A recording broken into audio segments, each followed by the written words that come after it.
तो सुपर 8 में team India के लिए अब हर मुकाबला करो या मरो का मुकाबला बन चुका है। चेन्नई के ऐतिहासिक मैदान एम ए चिदंबरम स्टेडियम में टीम इंडिया की जो अगली टक्कर है ना, वो जिम्बाब्वे से है।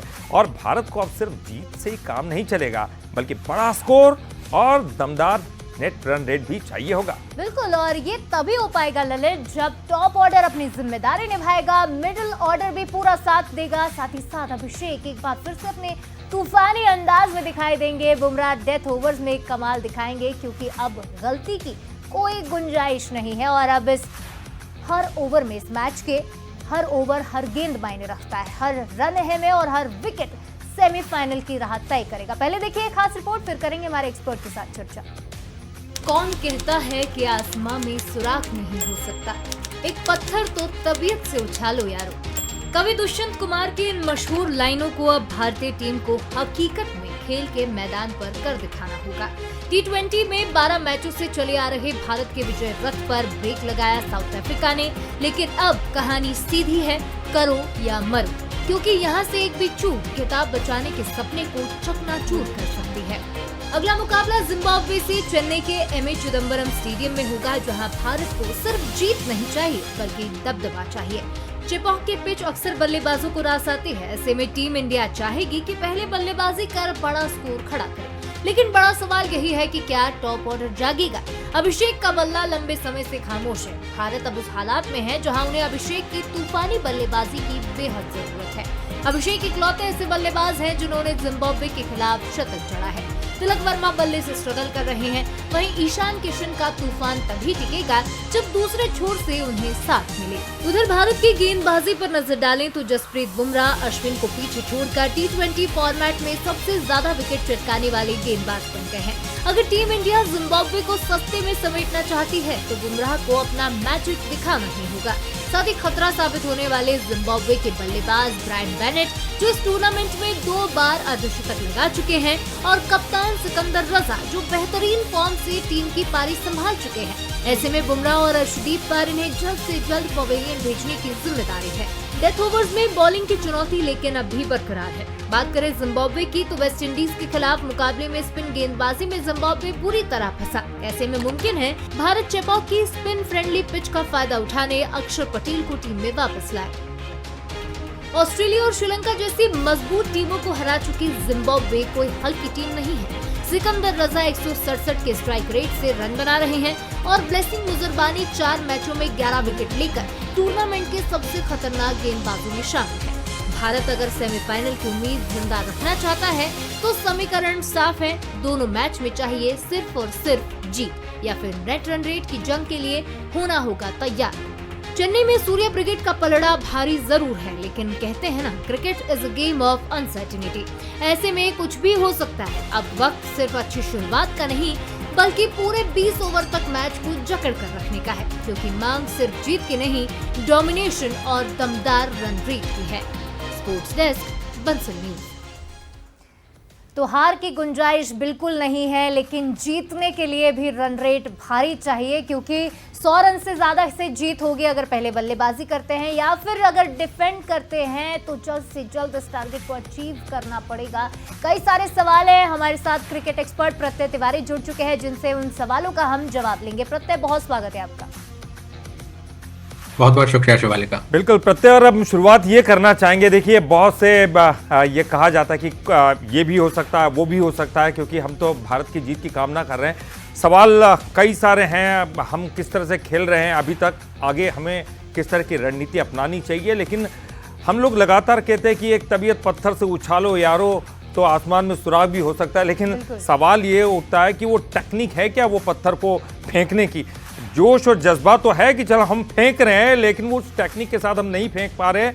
तो क्या कुछ रणनीति अपनानी चाहिए? और जो हम कहते हैं कि 100 के अंदर उनको उनका जो रन रेट है वो स्कोर होना चाहिए, और हम उनको 10 ओवर के अंदर जो है हम वो रन रेट हासिल कर ले, ये तमाम चीज़ें हैं। लेकिन आपको क्या लगता है कि क्या कुछ होना चाहिए? तो आने वाले समय की बात है, रणनीति में क्या फेरबदल आपको दिखाई देता है? देखिए, मुझे लगता है ललित जी, डेफिनेटली अगर टीम की ये स्थिति है कि उसको दूसरे रिजल्ट्स पे रिलाई करना पड़ रहा है या नेट रन रेट क्वेश्चन में आ रहा है, बतौर मेजबान आप ये नहीं सोचते हैं कि आप इस सिचुएशन में जाएंगे जहां पे आपको दूसरी टीम्स के ऊपर डिपेंड करना पड़ेगा। लेकिन ये इस फॉर्मेट का एक संदेश है कि इतना कठिन, इतना क्रूअल ये फॉर्मेट है कि अगर आप एक मैच हारते हैं, देखिए 12 मैच की विनिंग स्ट्रीक थी भारत की, और ये वही चहेते सितारे थे जिनको हम सब जिनकी तारीफ करते थे, जिनके फेवर में बोलते थे। लेकिन अब स्थिति ये है कि वही सूर्य कुमार यादव क्रिटिसाइज हो रहे हैं, वही अभिषेक शर्मा क्रिटिसाइज हो रहे हैं, तिलक वर्मा के रन्स नहीं आ रहे वो क्रिटिसाइज हो रहे हैं। और ये गेम का नेचर है, मुझे लगता है। देखिए आप एक हार हारे हैं सिर्फ, लेकिन क्योंकि आप इतने बड़े मार्जिन से हार गए कि पीछे की 12 जीत अब मायने नहीं रखती, इस टूर्नामेंट की पहले की 4 जीत इस समय पे मायने नहीं रखती। तो अब आप यहाँ से कैसा क्रिकेट खेलेंगे? क्या आप में इतना दम है कि आप उस सेटबैक से कम बैक कर सकते हैं? वो आपका कैरेक्टर डिफाइन करेगा, और वो टेस्ट होगा जिम्बाब्वे और वेस्ट इंडीज़ के अगेंस्ट। भारत के लिए देखिए इक्वेशन सिंपल है भी और नहीं भी है। उनको क्या करना है वो बहुत सिंपल है कि उन्हें अपने दोनों मैचेस जीतने हैं और बड़े मार्जिन से जीतने हैं, क्योंकि उनके पास अब कोई और मार्जिन ऑफ एरर नहीं बचा है। जब आप एक मैच हार जाते हैं 3 में से, और वो भी इतने बड़े मार्जिन से, तो उसका यही मतलब है कि आपने अपना मार्जिन ऑफ एरर पूरा पहले ही मैच में यूज़ कर लिया है। तो उन्हें दोनों मैचेस खेलने हैं और जीतने हैं, बड़े मार्जिन से जीतने हैं, और फिर ये भी मनाना है कि साउथ अफ्रीका अपने बचे हुए दोनों गेम्स जीते, ताकि नेट रन रेट पर बात आए ही नहीं और ये दोनों टीम्स स्ट्रेट फॉरवर्ड तरीके से क्वालिफाई कर जाएं। लेकिन देखिए अक्सर हम जो क्रिकेट में कहते हैं और इवन लाइफ में, कि आप उन चीज़ों को कंट्रोल करें जो आपके बस में है। Control the controllables. अनकंट्रोलेबल चीज़ें आपके हाथ में एनीवे नहीं है, और अगर आप उनके पीछे भागेंगे या उन पे फोकस करेंगे तो आपका गेम यहाँ से और बिगड़ेगा। जहाँ तक रणनीति और बदलाव के सवाल है, देखिए मुझे लगता है कि रिंकू सिंह क्योंकि चले गए हैं टीम से अपनी फैमिली इमरजेंसी के चलते, तो अक्षर पटेल को एक मौका मिल सकता है डेफिनेटली। और वो पिछले मैच में नहीं थे, उस पर बहुत चर्चा हुई कि क्या उन्हें खिलाया जाना चाहिए था। मुझे डेफिनेटली लगता है उन्हें खिलाया जाना चाहिए था, तो वो वापस आते दिख सकते हैं। एक और जो इंटरेस्टिंग मूव अभी इस मैच के पहले दिखा है वो ये कि चेन्नई में संजू सैमसन काफ़ी ट्रेनिंग करते दिखे कल, और वो एक संदेश हो सकता है शायद उनके टीम में आने का। तो क्या तिलक वर्मा को आप ड्रॉप करेंगे और संजू सैमसन को नंबर 3 पे लेके आएंगे, या फिर आप ईशान किशन को नंबर 3 पे ला सकते हैं और संजू और अभिषेक से ओपनिंग करवा सकते हैं? तो डेफिनेटली बहुत सारे क्वेश्चंस हैं इंडिया के पास इस समय पे जवाब ढूंढने के लिए, और एक दिन का समय मुझे लगता है इसमें वो ढूंढ पाएंगे जवाब और आके जिम्बाब्वे को शिकस्त भी दे पाएंगे। बिल्कुल। प्रत्येक जो पिछले मैचेस हमने खासतौर पर इस T20 वर्ल्ड कप में देखे हैं, वो एक बड़ा प्रॉब्लम है बॉलिंग यूनिट की तरफ से कि आप पावर प्ले में तो अच्छे खासे विकेट्स चटका लेते हैं, एक साथ 2-2 3-3 विकेट्स ले लेते हैं, लेकिन मिडिल ओवर में इन्हीं बॉलर्स की इकोनॉमी चली जाती है 7+, 8, 9 इस लेवल तक, यानी अच्छे अच्छे बॉलर्स भी काम नहीं आते। ऐसे में इसे हम स्ट्रैटेजिक फ्लॉ माने या फिर एग्जीक्यूशन की कमी? देखिए शिवालिका, मैं समझता हूँ बॉलिंग उतना बड़ा कंसर्न इस समय पर इंडिया के लिए नहीं है जितना बैटिंग है। क्योंकि बॉलिंग में आपको फिर भी ऑप्शंस हैं, आपके पास वैरायटी है, बेंच पे भी जो प्लेयर्स बैठे हैं उनमें भी बहुत कैपेबिलिटी है।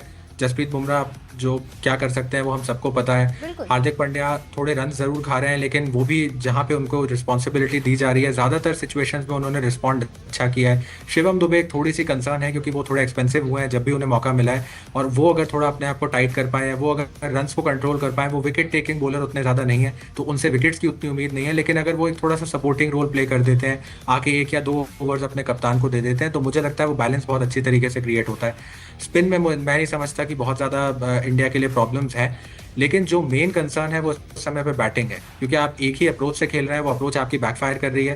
पहले 4 मैचेस में हर बार वो सिचुएशन आई, लेकिन आप किसी ना किसी तरीके से बच गए। लेकिन जब उसने बैकफायर किया तो बहुत ज़बरदस्त तरीके से बैकफायर किया और आप 76 रन से वो मैच हारे। तो मुझे अभी भी लगता है कि बॉलिंग को लेकर उतनी चिंता में नहीं होंगे, चाहे गौतम गंभीर हो या सूर्य कुमार यादव। बैटिंग एक बहुत बड़ा कंसर्न है। और जहाँ तक देखिए बात है, मुझे लगता है देखिए क्रिकेट है, आप ऑफ डे किसी भी दिन किसी भी बड़े प्लेयर का हो सकता है। वरुण चक्रवर्ती बहुत ज़्यादा आउट ऑफ फॉर्म दिखे पिछले मैच में। आमतौर पे इतने रन वो कभी भी नहीं खाते हैं, 47 रन पड़े उनके 4 ओवर्स में, और विकेट भी उनको 1 ही मिला। लेकिन मुझे लगता है वो अपनी लय में जितनी जल्दी वापस आएंगे उतना अच्छा होगा। और चेन्नई की विकेट उतनी ज़्यादा स्पिन फ्रेंडली नहीं रही है इस बार, लेकिन उनको डेफिनेटली वहाँ पे वो थोड़ा सा होम पे महसूस करेंगे। बिल्कुल, आपने सही कहा कि बैटिंग एक बड़ा कंसर्न है। लेकिन एक बहुत महत्वपूर्ण बात ये जानना चाहूँगा आपसे प्रत्यय कि इसके पहले के मैचेस में अगर हम देखें तो जिस तरह से हमारे ओपनर्स खेल रहे हैं, या फिर पावर प्ले में हम जिस तरह से खेल रहे हैं, लगातार सिर्फ छक्का मारने की कोशिश, बाहर निकलकर किसी भी बॉल को कैसे भी मारने की कोशिश, भले वो स्लो आ रही है या फिर कहीं भी स्पिन हो रही है। सवाल ये उठता है कि अब तो स्थिति बिल्कुल बदल गई है, क्योंकि अब तो रन रेट भी अच्छा चाहिए, तो अब तो हमें तेज़ खेलना ही पड़ेगा। मतलब पहले तो चलिए हम ये कह सकते थे कि हम स्टार्ट थोड़ा सा संभल कर खेलें, उसके बाद फिर हिट करें, लेकिन अब हमारे पास क्या विकल्प है? हमें तो तेज खेलना ही पड़ेगा और ज्यादा रन बनाने पड़ेंगे। अगर पहले बैटिंग कर रहे हैं, अगर बॉलिंग कर रहे हैं तो ठीक है कि हम उनको कम पे रोकते हैं और जल्दी से जल्दी हम जो है फिनिश करते हैं। बिल्कुल, क्योंकि कैलकुलेशन के हिसाब से कहा जा रहा है कि 70 प्लस हमें किसी भी हाल में पावर प्ले में बनाने ही होंगे अगर हम पहले बल्लेबाजी करने होंगे। बिल्कुल, लेकिन इस वक्त स्थिति ज्यादा है, दबाव भी ज्यादा होगा और हमको किसी भी हालत में तेज खेलना ही होगा। तो अब कैसे रोके अपने आप को? बिल्कुल, देखिए ललित जी, वो कैच 22 सिचुएशन है, क्योंकि आप अपने ही जाल में फंस गए हैं। अगर आप तेज खेलते हैं तो आप उस परिस्थिति में पाते हैं अपने आप को जिसमें आप हैं, और अगर आप धीमे खेलते हैं तो आप टूर्नामेंट से बाहर होने की कगार पे पहुंच सकते हैं। तो निश्चित तौर पे आपको एक बैलेंस स्ट्राइक करना पड़ेगा। मुझे लगता है कि अब भी इंडिया ने जो किया है पिछले 5 मैचेस में, उसको अगर आप ध्यान में रखें और उसको जहन में रख करके सोचें, तो अब भी बेहतर तरीका यही होगा बैटिंग अप्रोच का कि आप थोड़ा सा समय लें, 1 या 2 ओवर्स। मैं नहीं समझता कि इतना बड़ा एक उसका कोई हवा बनाना चाहिए बैटर्स को कि अगर वो 1 या 2 ओवर्स उतनी तेज गति से रन्स नहीं बनाते, क्योंकि ये बैटर्स वो हैं ललित जी जिनके पास बहुत कैपेबिलिटी है बैकएंड पे रन्स बनाने की। वो 1 ओवर में 20 रन 22 रन बना सकते हैं, जुटा सकते हैं। तो अगर आपने 4 या 5 बॉल्स ले ली और थोड़ा सा समय बिता के पिच को असेस कर लिया, बॉल किस तरीके से मूव कर रही है या नहीं कर रही है, इन बातों के जवाब ढूंढ के फिर खेलना चालू किया, तो आप अपना विकेट बचा पाएंगे। अगर आप पहली ही बॉल पर जाते हैं और आप छक्का मारने के प्रयास में आउट हो जाते हैं, तो उसके बाद आपका मैच वहीं पे खत्म हो जाता है, क्योंकि बैटर के लिए सिर्फ एक गलती बहुत है। बॉलर वापस आ सकता है, 1 ओवर खराब डाल के अगले ओवर में वापस लौट सकता है, लेकिन एक बतौर बल्लेबाज आपको दूसरा मौका नहीं मिलता गेम में। अगर आप आउट हो गए तो अगला मैच आपके लिए फिर उसके बाद सीधा चांस आएगा। तो मुझे लगता है अभिषेक शर्मा हो, संजू सैमसन अगर वो आते हैं तो वो हो, या तिलक वर्मा हो, ईशान किशन हो, जो भी हो, इन सब के लिए आवश्यक सिर्फ इतना है कि वो पिच को थोड़ा सा असेस कर लें। उनकी अल्ट्रा अग्रेसिव टेक्निक ने इतना फायदा दिया है इंडियन टीम को, तो मुझे नहीं लगता कि उस रातों रात आप उस शैली को बदल करके कुछ और नया करना चाहेंगे। लेकिन उसमें अगर आप थोड़ा सा ट्वीक कर देते हैं और आप 1-2 ओवर्स संभल के खेल लेते हैं, उसके बाद आप अग्रेसिव होते हैं, तो वो ज़्यादा सेंस क्रिएट करेगा। और मुझे लगता है गेम को आपको क्रिकेटिंग सेंस के साथ और सेंसिबिलिटी के साथ खेलना बहुत ज़रूरी है, और सिचुएशन को रिस्पेक्ट करना बहुत ज़रूरी है। यदि आप नहीं करेंगे तो एक और हार हो सकती है, या उतने बड़े मार्जिन से हो सकता है जीतना है, और आप मेज़बान होते हुए टूर्नामेंट से बाहर हो जाएं, तो उन सिचुएशंस को अवॉइड करना होगा टीम को। निश्चित तौर पर प्रत्यय हम शुरुआत से जैसे चिपॉक स्टेडियम की बात करें, वहाँ की पिच की बात करें, आपने कहा कि पिछले कुछ समय से वो स्पिनर्स को सपोर्ट नहीं कर रही है, लेकिन बल्लेबाजों के लिए वो शुरुआत में काफ़ी सपोर्टिव मानी जाती है। ऐसे में आपको क्या लगता है कि क्या स्ट्रैटेजी होनी चाहिए? एक्स्ट्रा बैटर के साथ भारतीय टीम को उतरना चाहिए? टॉस पर भी कितना रोल निर्भर करता है कल के मैच का? देखिए, मुझे लगता है शिवालिका, जो अभी तक इंडिया की स्ट्रेंथ रही है वो अब चेंज हो रही है। जैसा हमने पहले भी चर्चा करी है कि पहले इंडिया, जब विराट कोहली, रोहित शर्मा, केएल राहुल ऐसे प्लेयर्स थे हमारे पास, तब वो एक चेजिंग फ्रेंडली ज़्यादा टीम होती थी और चेज करना पसंद करती थी, क्योंकि जब आपके पास इतने बड़े मास्टर चेजर हो विराट कोहली, तो आपको चेज करना ही चाहिए। लेकिन अब इस टीम में वो स्ट्रेंथ बैटिंग फर्स्ट में बनाई है, क्योंकि आप बड़े टोटल्स लगाते हैं बोर्ड पे और दबाव डालते हैं अपोजिशन पे। मुझे लगता है अब भी शायद इंडिया यही कोशिश करेगा। और वेस्ट इंडीज़ का मैच अगर आप देखें जिम्बाब्वे के खिलाफ, जहाँ पे करीब 250 रन वेस्ट इंडीज़ ने किए थे, 255 और 107 रन से वो उस मैच को जीते हैं। और वो और बड़ा मार्जिन हो सकता था अगर नीचे ब्रैड इवांस आकर के वो जो 4-5 शॉट्स उन्होंने लगाए और जीत का जो मार्जिन था उसको कम किया, वो नहीं होता, तो शायद हो सकता था कि वेस्ट इंडीज़ 130-140 रन से जीतता। उसी ब्लूप्रिंट पर मुझे लगता है शायद इंडिया वर्क करने की कोशिश करेगा कि आप जाइए, पहले बल्लेबाजी करिए। अगर आप टॉस जीतते हैं तो बहुत बड़ा टोटल लगाने की कोशिश करिए।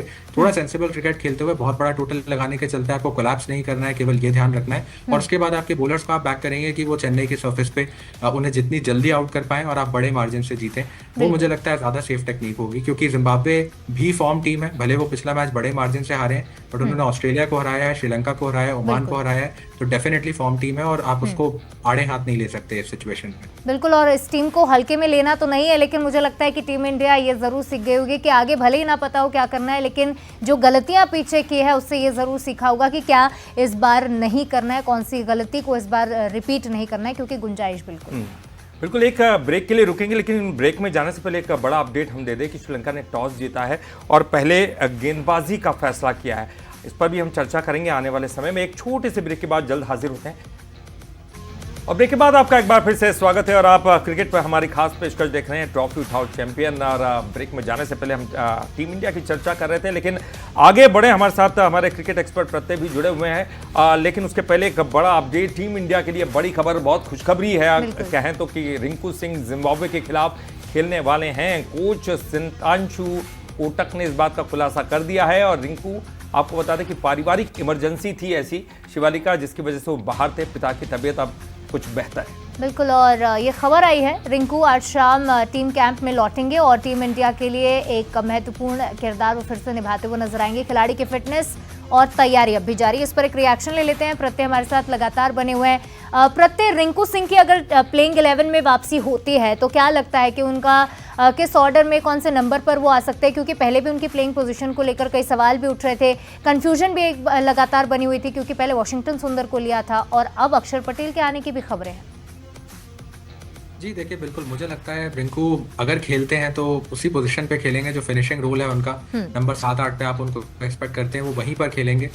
लेकिन मुझे फिर भी लगता है कि शायद इंडिया को थोड़ा अपनी स्ट्रैटेजी में चेंज करना चाहिए, क्योंकि अभी तक जो बैटिंग सिचुएशन है उसको अगर आप देखें, रिंकू के बहुत ज़्यादा चांसेस नहीं आए हैं और आप नहीं चाहेंगे कि उनके बहुत ज़्यादा चांसेस आएँ, क्योंकि आप उनसे फिनिशिंग एक्सपेक्ट कर रहे हैं। अगर उनको जल्दी आकर के बैटिंग करनी पड़ रही है तो उसका केवल एक ही मीनिंग है कि आपकी टीम कोलैप्स कर गई है। बिल्कुल। तो मुझे लगता है कि रिंकू सिंह को शायद इंडिया को रेस्ट अब भी करना चाहिए अगर वो अवेलेबल हैं तब भी।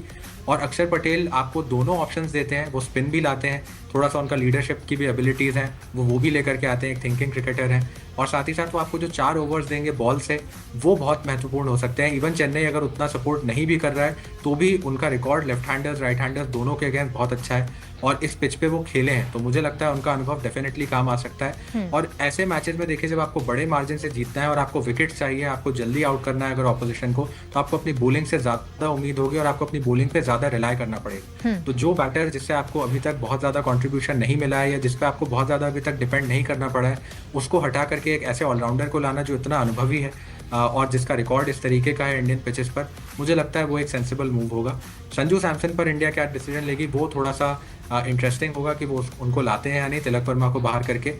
लेकिन अक्षर पटेल मुझे डेफिनेटली लगता है कि उनको आना चाहिए, चाहे रिंकू की जगह आए या वॉशिंगटन सुंदर की जगह। क्योंकि पिछली बार उनको जब टीम से निकाला गया, कई सारे जो बड़े क्रिकेटर्स थे, पूर्व क्रिकेटर्स थे, सभी ने सवाल उठाए थे। सूर्य कुमार यादव और गौतम गंभीर की स्ट्रैटेजी पर भी कई सवाल उठे थे। बिल्कुल, ये स्ट्रैटेजी तो रहती है, लेकिन सवाल ये भी है प्रत्यय कि हमने अक्सर देखा कि लेफ्ट हैंडर बैट्समैन के लिए स्पिन एक बड़ी चुनौती बन जाती, खास करके ऑफ स्पिन की बात करें, शायद वो लेग स्पिन की तरफ उनको रिएक्ट करती होंगी। लेकिन सवाल ये उठता है कि अब उसको अगर इस तरह की सिचुएशन आती है तो हम तो बदल नहीं सकते, बैट्समैन बदलना मुश्किल भी है, आधे रास्ते पहुंच चुके हैं।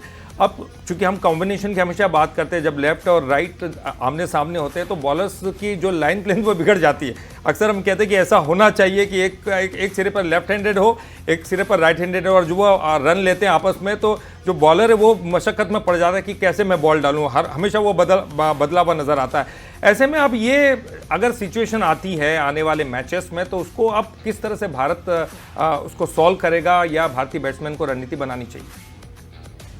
देखिए, मुझे लगता है ललित जी, इंडिया को थोड़ी सी फ्लेक्सिबिलिटी अपनानी होगी, वही फ्लेक्सिबिलिटी जिसकी सूर्य कुमार यादव हमेशा से बात करते आए हैं, क्योंकि उन्होंने अपनी प्रेस कॉन्फ्रेंस में एक बार नहीं बहुत बार जिक्र किया है कि वो ये चाहते हैं कि नंबर 3 से लेकर 8 तक ओपनर्स फिक्स रहें, लेकिन नंबर 3 से 8 तक बैटर्स फ्लेक्सिबल रहें। बैटिंग ऑर्डर में कोई भी कहीं पर भी आके बल्लेबाजी कर सके, कोई अपने रोल एक स्पेसिफिक रोल पे सेट ना हो कि वो मैं यहीं पे बल्लेबाजी करना चाहता हूँ। वो समय अब उनके शायद खुद के लिए आ चुका है कि वो शायद नंबर 3 पर आए, तिलक को 4 पर भेजें, या अगर सैमसन को लेकर के आता है इंडिया तो संजू सैमसन और अभिषेक शर्मा ओपनिंग करें, वो एक राइट हैंड और लेफ्ट हैंड कॉम्बिनेशन आपको ऊपर मिल गया। ईशान को आप नंबर 3 पे भेज सकते हैं क्योंकि वो फ्रेंचाइज क्रिकेट में सनराइजर्स हैदराबाद, मुंबई इंडियंस के लिए वो ऑलरेडी वो रोल प्ले कर चुके हैं, इंडिया के लिए भी वो पहले कुछ मैचेस खेल चुके हैं उस पोजीशन पे एशिया कप के दौरान और बायलैटरल्स के दौरान। तो अगर आपके पास सैमसन है, ऊपर अभिषेक शर्मा है, उसके बाद किशन आते हैं, तो आपने एक राइट हैंडर कम से कम डाल दिया। अभी आपके टॉप 3 तीनों लेफ्ट हैंडर्स हैं। उसके बाद आपके पास सूर्य कुमार यादव भी होंगे 4 नंबर पे, तो ये एक हेल्दी मिक्स क्रिएट हो रहा है। अगर सैमसन नहीं भी आते तब भी इंडिया के पास एक ऑप्शन है कि वो तिलक वर्मा को नंबर 4 पे करें और सूर्य कुमार यादव को नंबर 3 पे ले आए, ताकि कम से कम आपके टॉप 3 तीनों के तीनों बल्लेबाज आपके लेफ्ट हैंडर नहीं रहे। क्योंकि देखिए, अभी तक ये बहुत एक स्पेसिफिक पैटर्न बन चुका है, क्योंकि नीदरलैंड्स के गेम में हमने देखा आर्यन दत्त आए, उन्होंने अभिषेक को आउट किया, किशन को आउट किया। उसके पहले पाकिस्तान में सलमान आगा आए, उन्होंने अभिषेक को आउट किया। पिछले मैच में कहीं ना कहीं सभी को पता था एडन मार्करम आएंगे और एग्जैक्टली वही हुआ, उन्होंने किशन को आउट किया। तो अब ये एक पैटर्न बन चुका है, टीम्स को वो एक वीकनेस आइडेंटिफाई उन्होंने कर लिया है कि पहले ही जाते साथ ऑफ स्पिन आपको लगानी है और 3 लेफ्ट हैंडर्स को टारगेट करना है। तो एकमात्र तरीका यही है कि आप राइट हैंडर्स को इंट्रोड्यूस करिए, और उस ऑर्डर को चेंज करिए। बिल्कुल, और अच्छी बात यह भी है कि जो जिम्बाब्वे की टीम है उसको हमने पिछली बार देखा वेस्ट इंडीज के खिलाफ, वो भी स्पिन में खास कमाल कर नहीं पाई थी और स्पिन ने ही उनका पूरा गेम बिगाड़ा था। ऐसे में भारत भी अपने स्पिन अटैक का फायदा जिम्बाब्वे के खिलाफ उठा सकता है। प्रत्यय आप बने रहिए हमारे साथ। एक और खबर हम आपको बता देते हैं दर्शकों को। देखिए, आज सुपर 8 का एक और मुकाबला हो रहा है हाई वोल्टेज, जिसका अपडेट हमने आपको दे दिया है। श्रीलंका वर्सेस न्यूजीलैंड, कोलंबो के आर प्रेमदासा स्टेडियम में 7 बजे से यानी कुछ मिनटों में यह मुकाबला शुरू हो जाएगा। हेड टू हेड की बात करें तो आंकड़े न्यूजीलैंड के फेवर में हैं, लेकिन पिछली भिड़ंत में श्रीलंका ने 218 रन ठोकर न्यूजीलैंड को 211 पर ही रोक दिया था, यानी मुकाबला बराबरी का हो सकता है। और श्रीलंका की नजरें रहेंगी उनके स्टार ओपनर पाथुम निसांका पर, जिनका फॉर्म जबरदस्त है। 5 मैचों में 208 रन और 154 के करीबन का स्ट्राइक रेट रहा है उनका। एक नाबाद 100 भी बना चुके हैं। गेंदबाजी में महीश तीक्ष्णा की बात करें तो 8 विकेट लेकर मिडिल ओवर्स में उन्होंने टीम को धार दी है। वहीं न्यूजीलैंड के लिए रन मशीन बने हैं टिम साइफर्ड। 4 मैचों में 173 रन और 167.96 का स्ट्राइक रेट है उनका और 89 रन की उन्होंने एक पारी खेली है। गेंदबाजी में अगर बात करें, स्पीड स्टार लॉकी फर्ग्यूसन्स की रफ्तार और उछाल बड़ी उनका बड़ा हथियार है। और पिच की अगर बात करें तो प्रेमदासा की सरफेस स्पिनर्स की दोस्त मानी जाती है। नई गेंद पर बल्ले पर आएगी और जैसे जैसे मैच आगे बढ़ेगा स्पिन का जादू भी दिखाएगी। बिल्कुल, इस पर भी एक रिएक्शन चाहूंगी प्रत्यय आपका। श्रीलंका का पिछले मैच में फॉर्म जरूर बिगड़ा था, न्यूजीलैंड अपना पहला मैच खेल नहीं पाई। अब ऐसे में क्या एक्सपेक्ट करते हैं आज के गेम में? आज श्रीलंका कमबैक कर सकता है या फिर न्यूजीलैंड का दबदबा रहेगा? देखिए, बिल्कुल मुझे लगता है न्यूजीलैंड के लिए सबसे बड़ा कंसर्न होगा शिवालिका, वो ये कि बहुत टाइम से उन्होंने क्रिकेट नहीं खेला है। पिछला मैच अगर आप उनका जाएं तो 8-9 दिन पहले था और अब वो इन परिस्थितियों में आके खेल रहे हैं जहाँ पे बॉल हरकत अलग ढंग से करेगी, क्योंकि अभी तक जो उन्होंने अपने मैचेस खेले हैं चेन्नई के फ्लैट ट्रैक पर खेले हैं। चेन्नई, जैसा कि हमने पहले भी चर्चा करी, उतना ज़्यादा बॉलिंग फ्रेंडली नहीं रहा है, तो उनको यहाँ पर आकर के एडजस्ट करने में डेफिनेटली टाइम लगेगा। और ये कोलंबो की सरफेस जहाँ पे स्पिन का बहुत ज़्यादा हमने देखा है अभी तक की बोलबाला रहा है, खास तौर पे मिडिल ओवर्स में, और जैसे जैसे मैच बढ़ा है यहाँ पे डेफिनेटली उनके जो बैटर्स हैं जो पेस चाहते हैं, या अगर आप टिम साइफर्ड की बात करें या ऊपर जो उनके मिडिल ऑर्डर में फिन एलन है, जो भी बैटर्स उनके हैं एग्रेसिव, वो ये चाहते हैं कि पेस के साथ बॉल बल्ले पे आए। और यहाँ पे सबसे बड़ी चुनौती यही होगी कि बॉल ना केवल बल्ले पे नहीं आएगी बल्कि आपको बहुत बड़े ग्राउंड पर फील्ड को भी मैनेवर करना होगा और आपको बड़े डायमेंशंस के साथ बाउंड्री क्लियर करने में भी कठिनाई होगी। तो ये यहाँ की जो उनकी बैटिंग कैसे यहाँ पे फेयर करती है और वो उस चैलेंज को किस तरीके से हैंडल करते हैं और खास तौर पे स्पिन को कैसे प्ले करते हैं मिडिल ओवर्स में, वो ये तय करेगा कि ये मैच का रुख कहाँ पर जाएगा। एक जल्दी से कमेंट दे दीजिए कि हमारे लिए, भारत के लिए कौन मैच जीते और कौन हारे? देखिए, इस ग्रुप से भारत के लिए कोई लेना देना नहीं है, क्योंकि ये कहते हैं कि न्यूजीलैंड का जो है वो 3 अंक ही है उनके पास, तो आने वाले समय में दिक्कत हो सकती है हमारे लिए। तो किस टीम से हो सकती है? देखिए, इंडिया के क्योंकि अलग ग्रुप में है, इसलिए मुझे लगता है कि इस मैच का इंडिया के लिए कोई कॉन्सिक्वेंसेज नहीं होंगे, लेकिन क्योंकि न्यूजीलैंड को खुद को क्वालिफाई करना है और उनका एक मैच धुल चुका है, तो उस लिहाज से उनके लिए बहुत इंपॉर्टेंट मैच है, लेकिन इंडिया के लिए मैच इररिलेवेंट है। बिल्कुल प्रत्यय, आज की पेशकश में आप हमारे साथ जुड़े, विश्लेषण किया, उसके लिए आपका बहुत शुक्रिया। तो फिलहाल आज के ट्रॉफी उठाओ चैंपियन सेगमेंट में हमें दीजिए इजाजत, लेकिन कहीं मत जाइएगा क्योंकि ब्रेक के बाद भी खबरों का सिलसिला लगातार जारी।